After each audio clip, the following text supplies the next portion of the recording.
les chefs d'État.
L'événement qui nous réunit est solennel et historique en ce qu'il constitue une étape importante dans la consolidation des liens séculaires, géographiques et culturels qui unissent nos peuples. Le sommet objet de notre retrouvaille aujourd'hui est l'aboutissement de notre farouche volonté commune de reconquête de notre souveraineté nationale et de réhabilitation de notre dignité légendaire. Il se situe dans la droite ligne de l'adoption le 16 septembre 2023 de la charte du Liptako Gourma instituant l'Alliance des États du Sahel. Mesdames et Messieurs, l'approbation formelle du traité portant création de la Confédération Alliance des États du Sahel AES consacrera ainsi l'aboutissement des aspirations de nos populations à sceller sur le socle de notre espace sahélien une union d'États partageant les mêmes défis et les mêmes ambitions, en un mot, le même destin.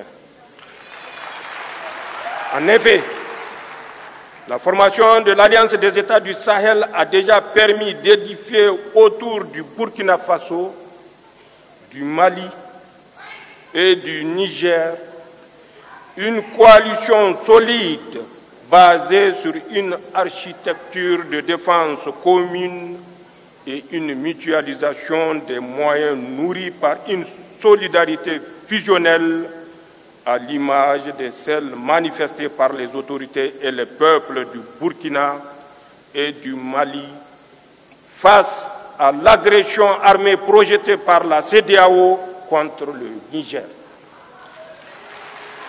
La constitution de ce front a dissuadé les velléités de déstabilisation de notre pays et je tiens à réitérer mon sentiment de profonde gratitude à l'endroit de mes frères Ibrahim Traoré et Assimi Goïta pour cette preuve manifeste de solidarité agissante. Mon pays vous rend un vibrant hommage pour cette prise de position. Aujourd'hui, ce front constitue le rempart contre lequel s'écrasera tout projet d'agression contre la Confédération de l'Alliance des États du Sahel.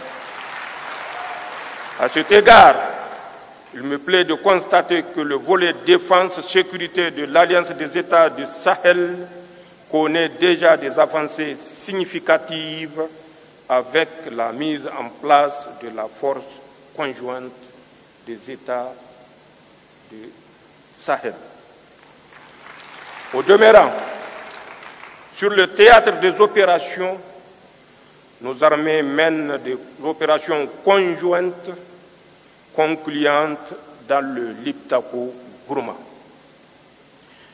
Monsieur le Président Goïta et Traoré, la Confédération Alliance des États du Sahel va s'édifier donc sur un substrat qui assure la protection des populations contre toute menace d'agression terroriste, rébellion, banditisme armé ou tout acte hostile venant de l'extérieur. Je demeure convaincu que dans le contexte géopolitique actuel, l'Alliance des États du Sahel constitue le seul regroupement sous-régional efficient dans le domaine de la lutte contre le terrorisme, la CEDEAO ayant brillé par son déficit d'implication dans cette lutte.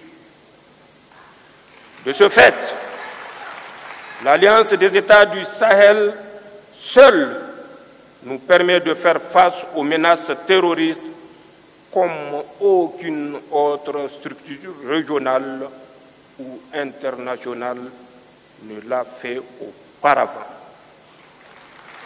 Chers collègues chefs d'État, tout en consolidant cet axe stratégique, il est nécessaire dans le contexte géopolitique actuel de coordonner nos actions diplomatiques tant au plan bilatéral qu'au sein des organisations multilatérales et harmoniser nos politiques extérieures pour garantir au mieux les intérêts de notre Confédération, Alliance, États du Sahel dans l'arène internationale.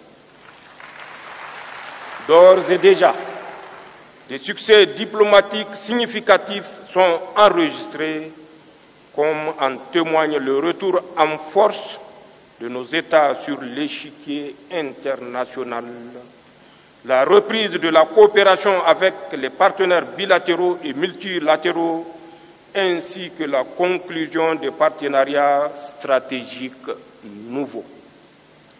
Concernant l'axe développement, il est urgent de créer les conditions d'une véritable sécurité alimentaire dans les pays de l'Alliance et mettre en place le dispositif économique, financier et monétaire nécessaire au financement du développement et à l'investissement productif dans l'espace des États de l'Alliance. L'essor économique de nos États réside également dans l'industrialisation en vue de la transformation sur place de nos produits et de nos richesses en ressources naturelles. De même que la solidité de notre confédération repose sur notre capacité à édifier les infrastructures d'interconnexion, routes, compagnies aériennes, réseaux ferroviaires, ainsi que des projets structurants dans le domaine de l'agroalimentaire, des industries extractives et de l'énergie. Dans cette marche, nos populations sont en avance sur les États. En témoigne l'engouement suscité chaque jour par l'Alliance des États du Sahel auprès de nos jeunes et de nos femmes. Car cet élan populaire constitue le meilleur gage de construction d'une confédération de peuples et non un édifice bureaucratique. Chers collègues chefs d'État, nos délibérations permettront assurément d'adopter l'armature juridique et institutionnelle permettant de donner corps et identité à la Confédération Alliance des États du Sahel. Nos peuples ont irrévocablement tourné le dos à la CEDEAO. Il nous appartient aujourd'hui de faire la Confédération Alliance des États du Sahel, une alternative à tout regroupement régional factice en construisant une communauté souveraine des peuples, une communauté éloignée de la mainmise des puissances étrangères, une communauté de paix, de solidarité, de prospérité basée sur nos valeurs africaines. Les hauts fonctionnaires et les ministres des Affaires étrangères ayant finalisé et adopté le projet de traité, c'est avec un réel plaisir que je marque mon accord solennel à la création de la Confédération Alliance des États du Sahel. J'approuve également le projet de règlement intérieur du Collège des chefs d'État de la Confédération Alliance des États du Sahel. Le Niger, par ma voix, s'engage à œuvrer inlassablement à la bonne marche de notre Confédération. C'est sur ces notes d'engagement et d'espoir que je déclare ouvert le premier sommet des chefs d'État de l'Alliance des États du Sahel.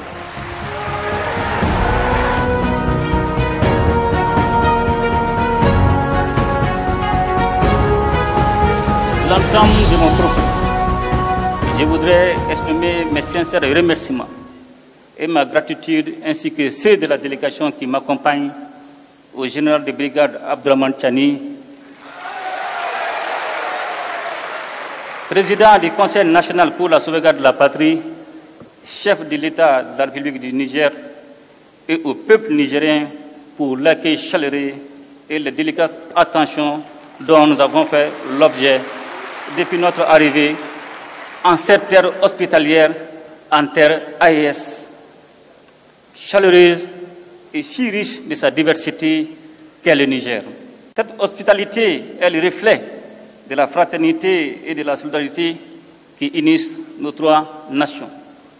Excellences, Mesdames et Messieurs, le 16 septembre 2023, en signant la charte du Liptako Gourmand, nous avons collectivement pris la décision courageuse de créer l'Alliance des États du Sahel, AES. Dès les premiers jours qui ont suivi cet événement historique, les résultats ont été visibles sur le terrain. En effet, notre alliance a très tôt su traduire en action l'architecture de défense collective et d'assistance mutuelle mise en place pour lutter contre le terrorisme sous toutes ses formes et contre la criminalité en bande organisée dans notre espace commun. Je tiens à insister sur la notion d'espace commun. Pour saluer la clairvoyance de mes frères, les présidents Tchani et Traoré, qui avaient pris les mesures nécessaires pour autoriser les droits de poursuite sur leurs territoires respectifs afin de traquer efficacement les groupes armés terroristes sans contrainte liée aux frontières nationales.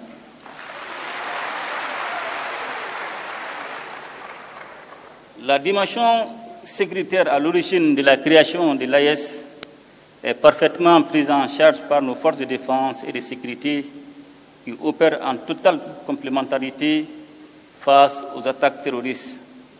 Nos forces se projettent désormais en posture offensive pour neutraliser ces groupes sans foi ni loi. L'engagement et la détermination de nos hommes et femmes au combat forcent notre fierté, notamment au vu du recul indéniable de l'insécurité dans l'espace AIS. La meilleure illustration de cette avancée sécuritaire est le retour de l'État, des administrations et des populations dans des localités longtemps, bien trop longtemps occupées par les groupes armés terroristes appuyés par leurs sponsors extérieurs. Ainsi, aujourd'hui, il est évident que la paix a changé de camp. Pour preuve, nous assistons régulièrement à des actes de reddition d'éléments terroristes qui déposent les armes devant nos armées nationales. La mise en place de la force conjointe des États du Sahel en mars 2024 est le symbole de notre unité d'action et de notre détermination à protéger ensemble nos populations et à préserver notre souveraineté.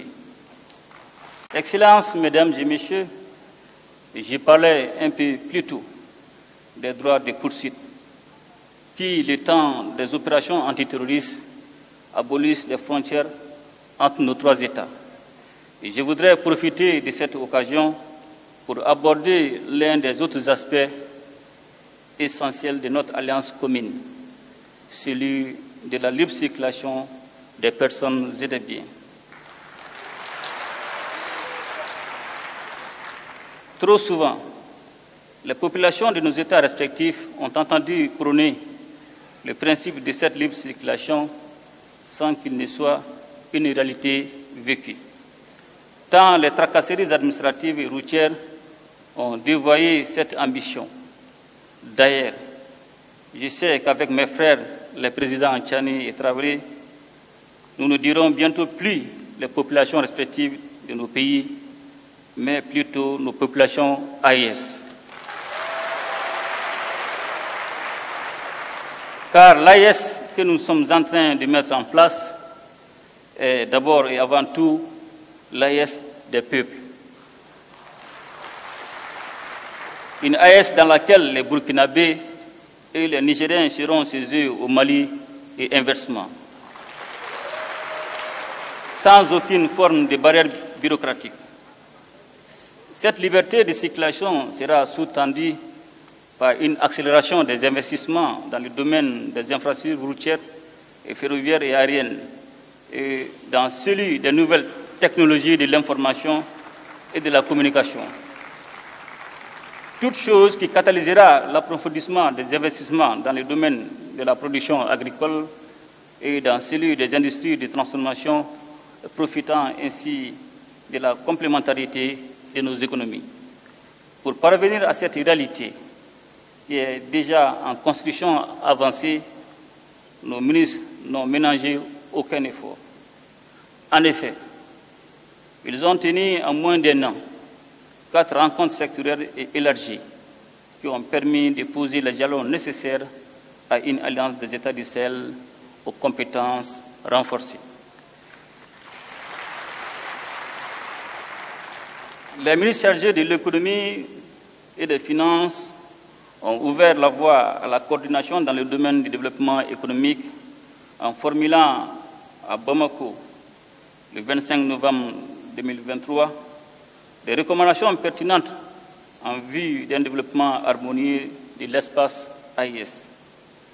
Elles ont concerné les aspects touchant le renforcement d'un cadre commun et harmonisé des politiques publiques dans les domaines économiques, financiers, minéral, éducatif, environnemental et culturel, et la réalisation des projets structurants en commun.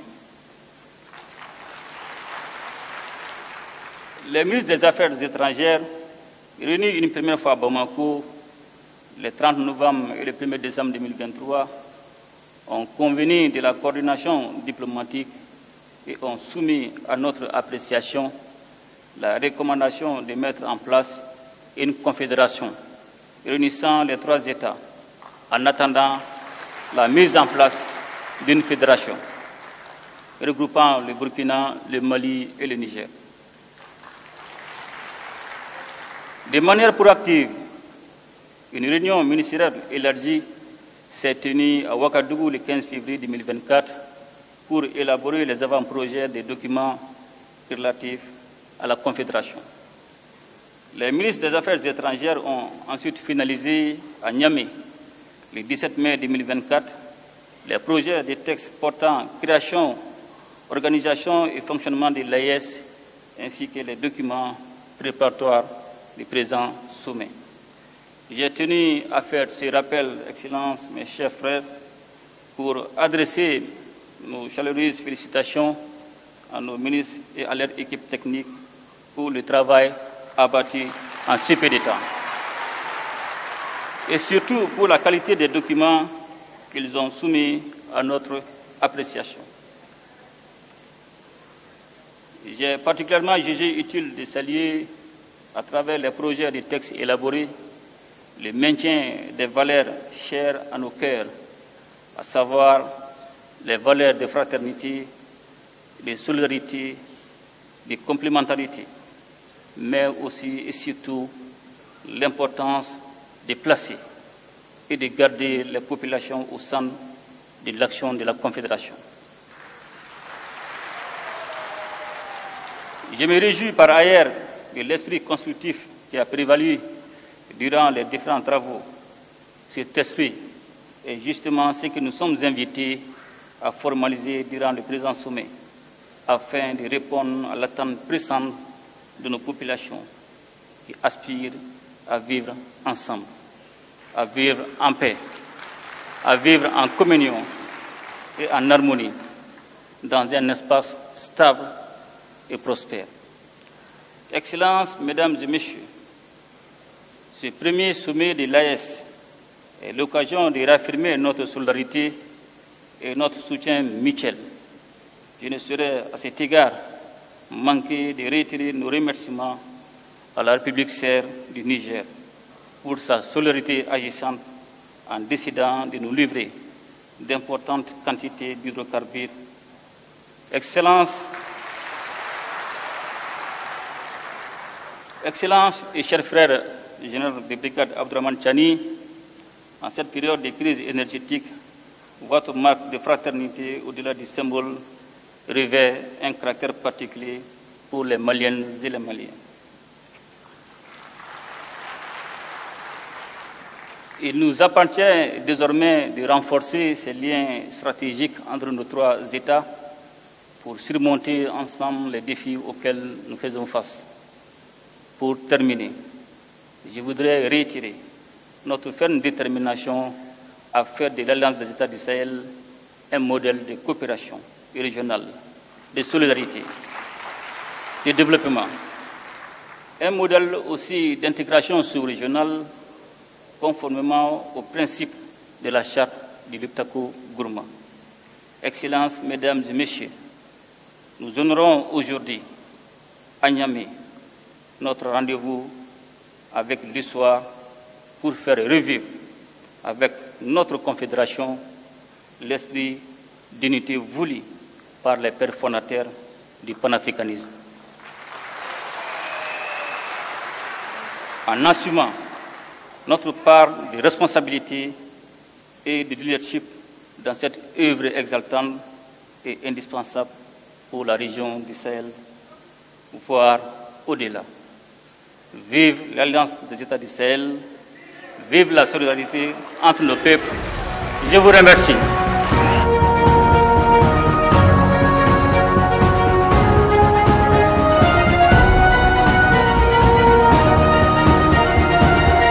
C'est un immense plaisir et un honneur de nous retrouver ici aujourd'hui, une date bénie une date mémorable, le 6 juillet 2024, ici à Niamey. Avant tout propos, rendons grâce à Dieu qui a permis donc que ce jour soit. Nous lui disons merci pour tout ce qu'il a pu faire pour nous jusqu'à aujourd'hui et tout ce qu'il fera pour le peuple de l'AES. Permettez-moi également de rendre hommage au peuple nigérien. Ce peuple qui a tant souffert depuis l'avènement du CNSP et qui continue de rester debout. Merci aux Nigériens qui nous ont réservé un accueil chaleureux hier lorsque nous avons foulé le sol de notre patrie ici. Vous êtes plus que des amis, vous êtes plus que des voisins, vous êtes nos frères, vous êtes nos sœurs. Parce que la fraternité va au-delà de l'amitié ou du voisinage. Nous avons le même sang qui coule dans nos veines. Dans nos veines coule le sang de ces vaillants guerriers qui ont combattu et qui ont réservé ces terres que nous appelons Mali, Burkina et Niger. Dans nos veines coule le sang de ces vaillants guerriers qui ont aidé le monde entier à se débarrasser du nazisme et de beaucoup d'autres fléaux. Dans nos veines coule le sang de ces vaillants guerriers qui ont été déportés d'Afrique vers l'Europe, l'Amérique, l'Asie ou je ne sais encore, et qui ont contribué à construire ces États pendant l'esclavage. Dans nos veines coule le sang d'hommes dignes, d'hommes robustes, d'hommes debout.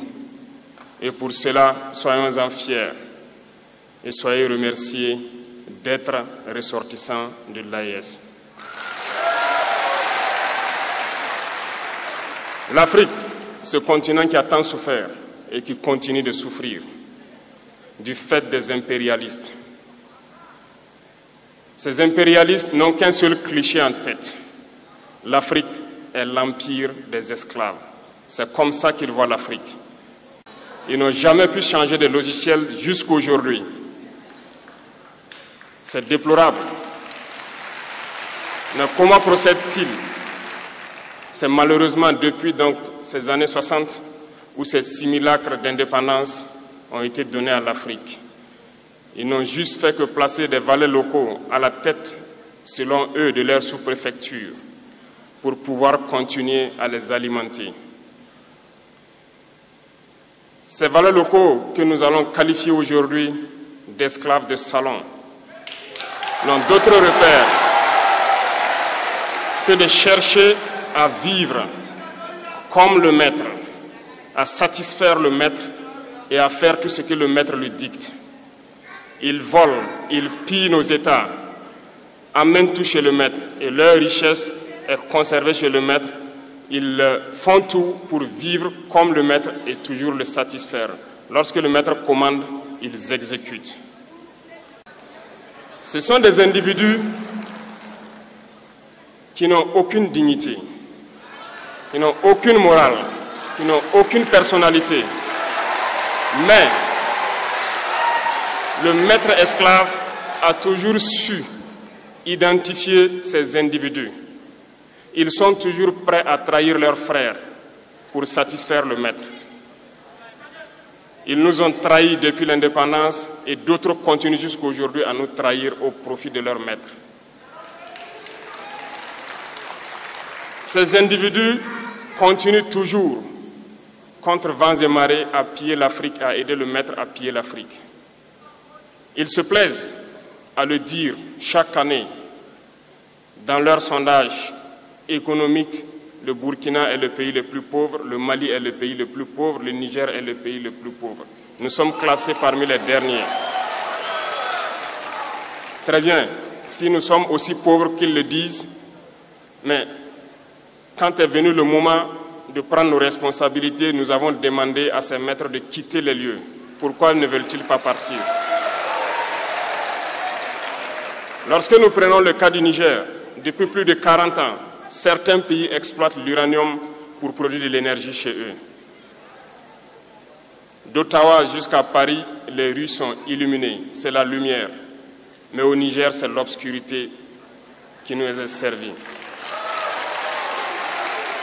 Lorsque vous partez dans nos États, nos sols sont troués de toutes parts pour rechercher les métaux précieux tels que l'or.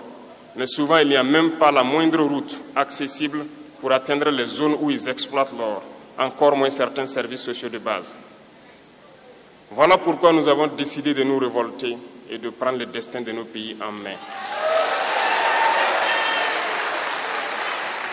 Il y a bien d'autres exemples. Mais lorsque nous avons décidé ainsi, eh bien, nous avons été approchés par certains esclaves de salon pour nous passer le message de leur maître. Parce qu'ils avaient créé cette sorte de chaîne polymère qui se relève à la tête de nos États pour les servir. Et nous sommes venus briser la chaîne.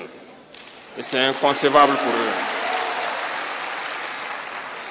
Ils nous ont donc approchés et ils nous ont demandé de rentrer dans les rangs pour faire partir de l'élite qui doit diriger l'Afrique, parce qu'ils ont une élite formée et formatée qui doivent suivre, qui sont incrustés dans cette chaîne-là. Nous avons refusé de rentrer dans leur rang.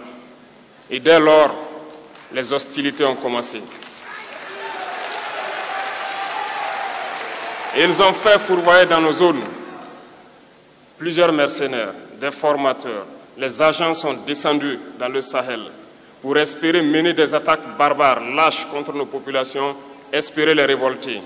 En plus de ces attaques sur le terrain, les attaques communicationnelles, la manipulation, la désinformation battent son plein dans leur rang. Mais les peuples du Sahel ont compris et plus jamais on ne pourra les manipuler. Ils savent d'où ils viennent, ils savent ce qu'ils font et ils savent où ils partent.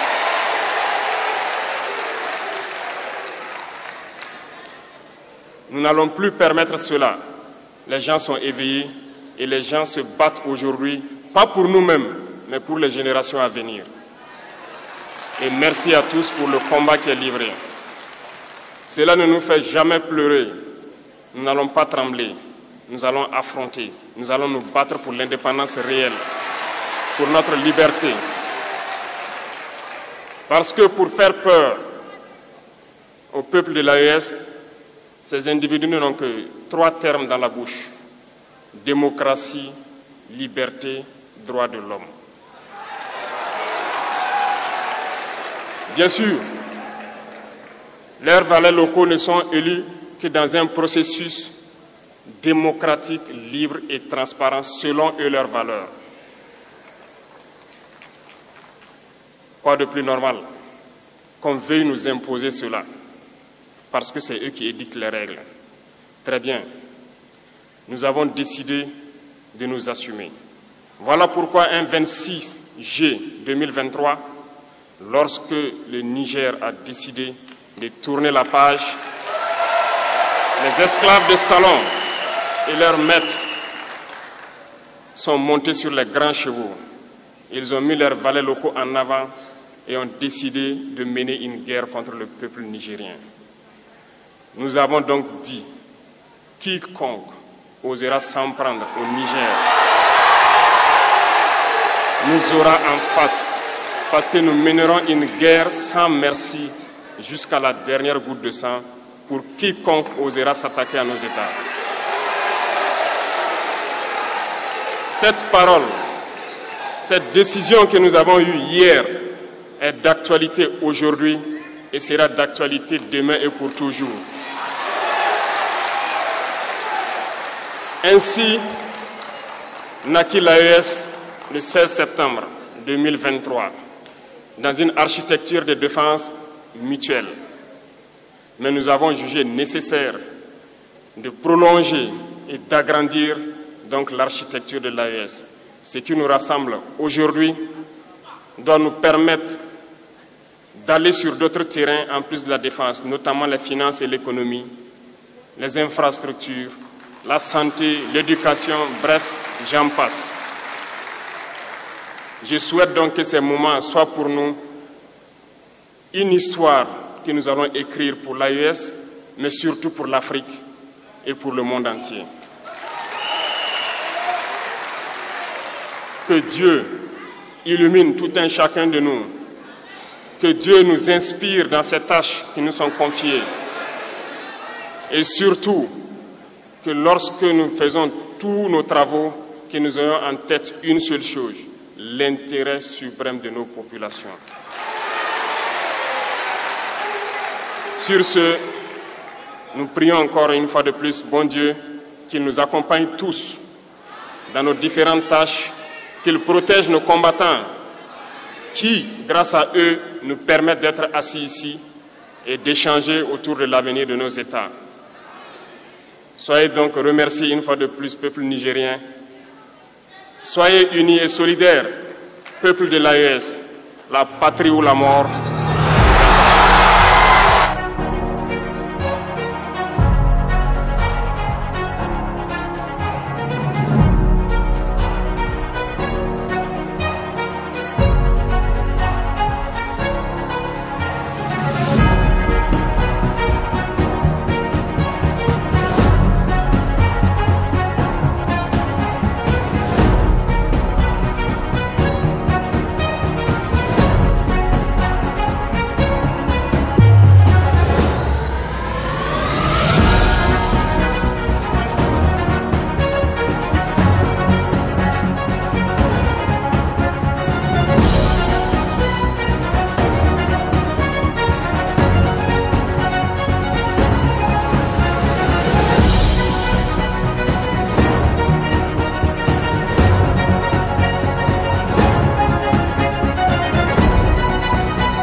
des États du Sahel. Premier sommet des chefs d'État de l'Alliance des États du Sahel, Niamey, le 6 juillet 2024, communiqué final. 1.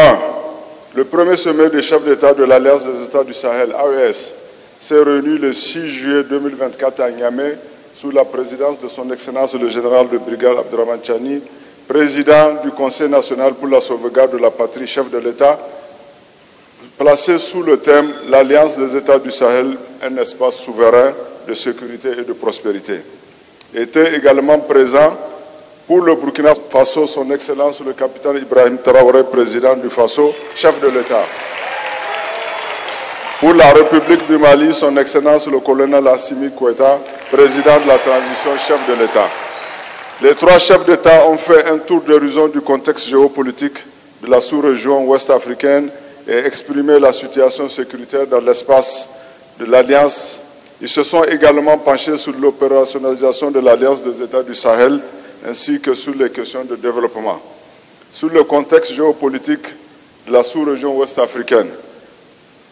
4. Les chefs d'État ont rappelé la double responsabilité de la CEDEAO dans l'effritement des valeurs de fraternité, de solidarité et de coopération entre les États et le peuple concerné. 5. Ils ont souligné à cet égard l'impact négatif des sanctions illégales, illégitimes, inhumaines et des menaces d'agression contre un État souverain. Les chefs d'État ont salué la résilience des populations de 3 pays de l'AES qui a été déterminante dans la levée des sanctions prises par l'UEMOA, notamment par la Banque ouest-africaine de développement et la Banque centrale des États de l'Afrique de l'Ouest sous instigation de la CEDEAO. Les chefs d'État se sont félicités de leur retrait irrévocable et sans délai de la CEDEAO.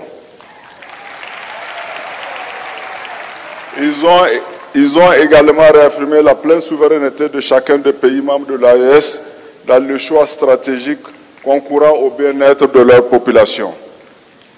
Sur la situation sécuritaire de l'espace de l'Alliance. 7. Les chefs d'État ont fait le point des attaques terroristes indiscriminées perpétrées dans les 3 États par des obscurantistes instrumentalisés et téléguidés. Ils ont également évalué les conséquences du phénomène du terrorisme sur le plan économique, social et humanitaire. 8. Les chefs d'État ont exprimé leur compassion aux victimes des actes terroristes ainsi qu'à leurs familles et se sont engagés à leur apporter le soutien nécessaire. 9. Ils ont en outre adressé leurs vives félicitations et exprimé leur encouragement aux forces de défense et de sécurité des 3 pays pour leur professionnalisme, leur courage exemplaire, leur combativité légendaire et leur sens élevé du patriotisme. 10. Les chefs d'État ont exprimé leur satisfaction pour le succès enregistré grâce à la mutualisation des moyens des 3 États dans la lutte contre le terrorisme. À cet effet, ils se sont félicités de toutes les victoires dans l'espace de l'Alliance, notamment celle de la libération de la ville de Kidal, symbole de la souveraineté,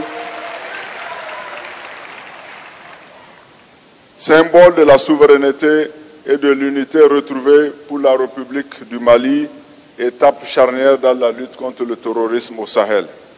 Les chefs d'État ont réaffirmé leur détermination à combattre et à éradiquer ensemble le terrorisme sous toutes ses formes et la criminalité en bande organisée dans l'espace de l'Alliance.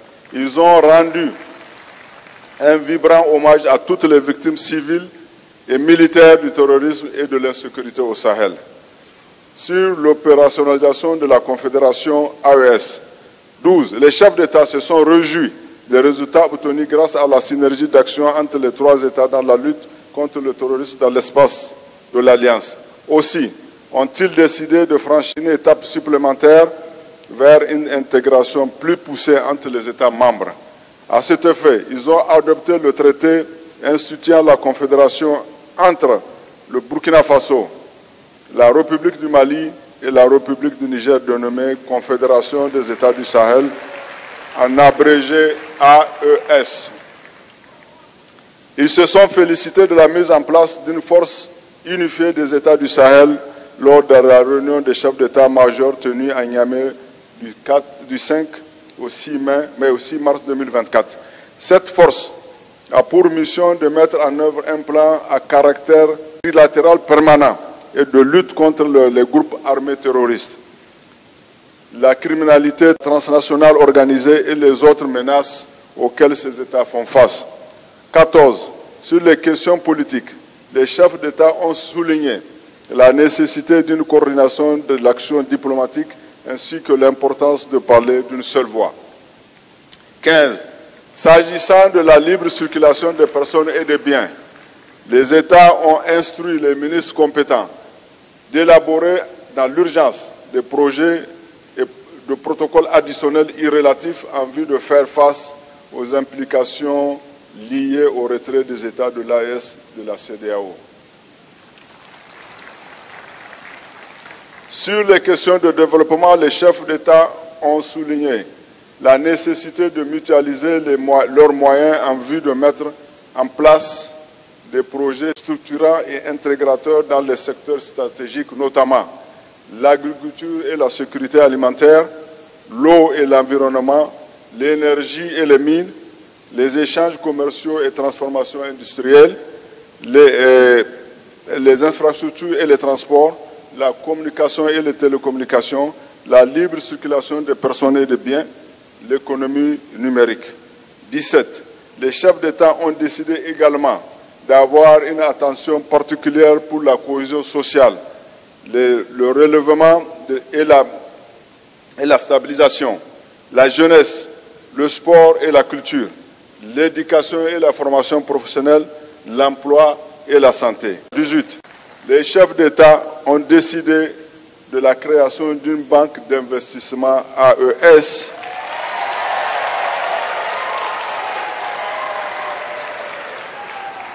et de la mise en place d'un fonds de stabilisation. Ils ont en effet instruit les ministres en charge des Affaires étrangères et ceux en charge du développement de prendre des dispositions pour leur opérationnalisation. Au titre de une de l'AES, les chefs d'État ont instruit les ministres de mettre en place une stratégie de communication efficace pour une information saine des populations à travers l'utilisation accrue des langues nationales sur les médias publics et privés. Ils ont en outre décidé de la mise en place des plateformes numériques certifiées et alimentées par un narratif conforme aux aspirations des peuples. 20.